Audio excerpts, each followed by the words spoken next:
Alright guys, today we're going to talk about multiplying polynomials. We're primarily talking about number 18, 17, and number 21 on your test. It seemed like those of you that missed points on this part of your test, you got confused with the difference between a problem like this and a difference between a problem like this. You tended to think that they were the same. They are not the same. You need to multiply, well, first of all, out in front you do have a monomial. But in this one, you have a monomial times a monomial, which means your answer is going to be a monomial. This one, you have a monomial times a binomial. So your answer is at least going to be a binomial. You cannot just get rid of this plus sign and pretend as if it's not there. You have to, and then on the converse side, you cannot add a plus sign into this problem when there isn't one. So let's show the differences between these two. Over here, you have 4x times xy squared. This is just a coefficient times a coefficient, and x times an x, and no y is there, so it'd be like 1 times y squared. So 4 times 1 is 4, x times x is x squared, and all we have is 1 to multiply y by, so we have y squared. So this is our answer. It's a monomial. There's no addition, no subtraction. On the other side, here we have a monomial being multiplied across an addition sign. So this is more like the distributive property, where you're going to distribute this 4x to everything on the inside here. So 4x times x is 4x squared. And then across the addition sign, we have 4x times y squared. So we have 4xy squared. Your answer is a binomial. So when you have a monomial be multiplied by a binomial, you're going to end up with a binomial. Where it changes is when you start having binomials times binomials or binomials times trinomials, then you're going to end up with more terms than you started off with. But monomials times monomials is always going to be 1. It's like 1 times 1 is 1. Monomials times anything else is always going to be the number of the other terms. So like 1 monomial times 2 binomials is going to end with 2 binomials. All right, let's go through our problems and figure out where you guys went wrong. So we're going to talk about number 18 first. Number 18 was 3a squared b, which is a monomial, times, on the inside, I have a squared plus 4b. So if you listen to what I said on the last slide, I just talked about how when you have a monomial be multiplied by anything, your answer is going to have however many terms the other polynomial has. So this one, I have a monomial times a binomial, so my answer should be a binomial. So I'm distributing here across an addition sign. So 3a squared b times a squared. The only things that I'm actually multiplying here are the a squared and the a squared. So the 3 and the b are going to stay the same. And I know when I multiply exponents with the same base, I add the exponents. So 2 plus 2 is 4, and I would get a to the 4th. Then I have this addition sign. This next term is positive. Since I'm multiplying a positive monomial times a positive monomial, I know my answer is going to be positive. And in this next one, I have 3 being multiplied by 4, which is 12. I have a squared, which has nothing to multiply against, or really it's being multiplied by 1. And then I have b being multiplied by b, which is b squared. And this is my final answer. So you ended up with a binomial. All right, let's talk about 17. We have 5a minus 5 times 7a squared plus 4a minus 7. Here I'm distributing again because I have addition and subtraction on the inside. It's not just all multiplication. And I'm going to distribute 2 terms. So I'm going to distribute first the 5a, and then I'm going to distribute the negative 5. So, altogether I'm doing 6 multiplication problems. I've got 5a times 7a squared, which is 35a cubed. 5a times 4a, which is 20a squared.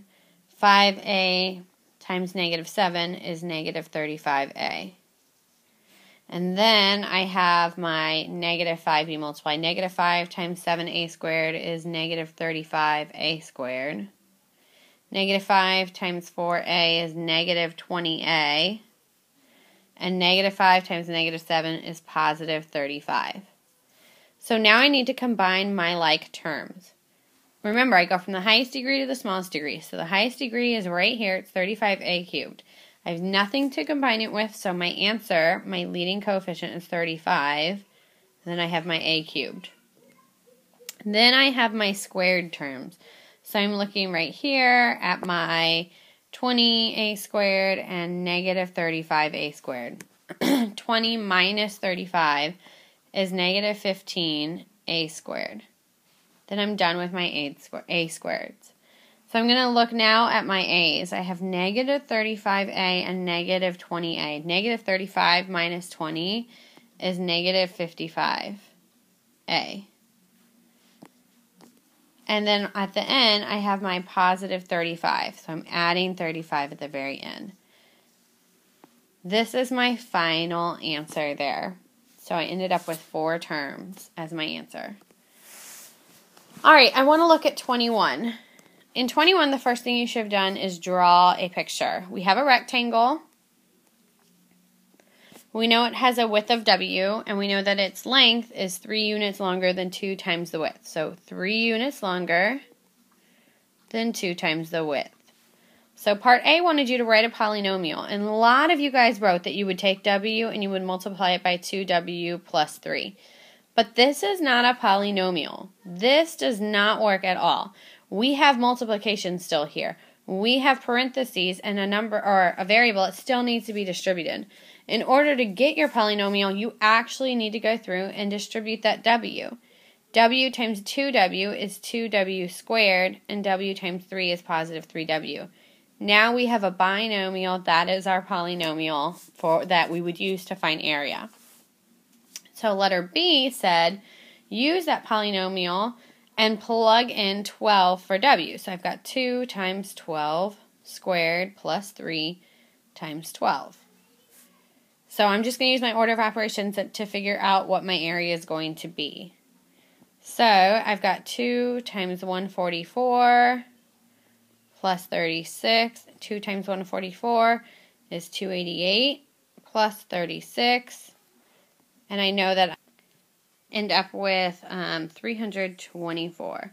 So my answer here on part B should have been 324 units squared, because it was talking about area.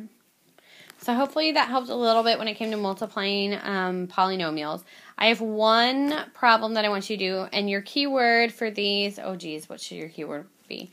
Your keyword for these is snow, because it is snowing outside.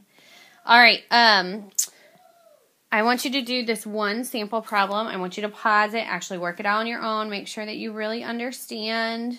I want you to be practicing these problems so that if you're really not getting them and you're still not understanding, that you can, sorry guys, I know you're all getting mad because you have to go back and erase. Sorry.